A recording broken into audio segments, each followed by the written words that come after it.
ನಮಸ್ಕಾರ ಸ್ನೇಹಿತರೆ. ಇಂದಿನ ಸ್ಯಾಟಲೈಟ್ ಚಿತ್ರಗಳನ್ನು ಗಮನಿಸಿದರೆ ಉತ್ತರ ಕರ್ನಾಟಕದ ಮೇಲೆ ಮಧ್ಯಾಹ್ನದ ನಂತರ ಮೋಡಗಳ ಬೆಳವಣಿಗೆ ಭಾರೀ ಅನುಕೂಲಕ ವಾತಾವರಣ ನಿರ್ಮಾಣವಾಗುತ್ತಿರುವುದು ಕಾಣುತ್ತಿದೆ. ಇದರ ಪ್ರಮುಖ ಕಾರಣ ಮೇಲ್ಮಟ್ಟದಲ್ಲಿ ಉಂಟಾಗಿರುವ ವಾಯುಭಾರ ಕುಸಿತ.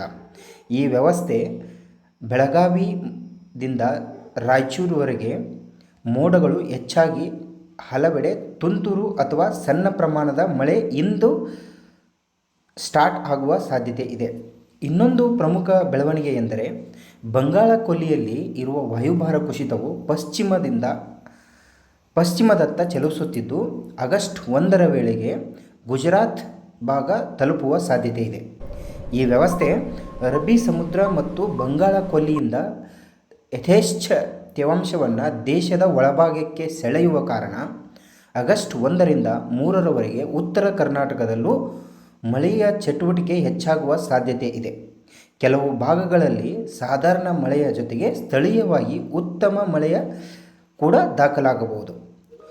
ಒಟ್ಟಾರೆ ಇಂದು ಮಧ್ಯಾಹ್ನದಿಂದ ಆರಂಭವಾಗುವ ಮೋಡಗಳ ಚಟುವಟಿಕೆ ಮುಂದಿನ ಕೆಲ ದಿನಗಳಲ್ಲಿ ಮುಂಗಾರು ಮತ್ತೆ ಚುರುಕಾಗುವ ಸಾಧ್ಯತೆಯನ್ನು ನೀಡುತ್ತಿದೆ. ನಿಮ್ಮ ಜಿಲ್ಲೆಯಲ್ಲೂ ಮಳೆ ಆರಂಭವಾದರೆ ಕಮೆಂಟ್ ಮಾಡಿ. ಇಂತಹ ನಿಖರ ಹವಾಮಾನ ಮಾಹಿತಿಗಾಗಿ ನಮ್ಮ ಪೇಜ್ ಅನ್ನು ತಪ್ಪದೆ ಫಾಲೋ ಮಾಡಿ. ಧನ್ಯವಾದಗಳು.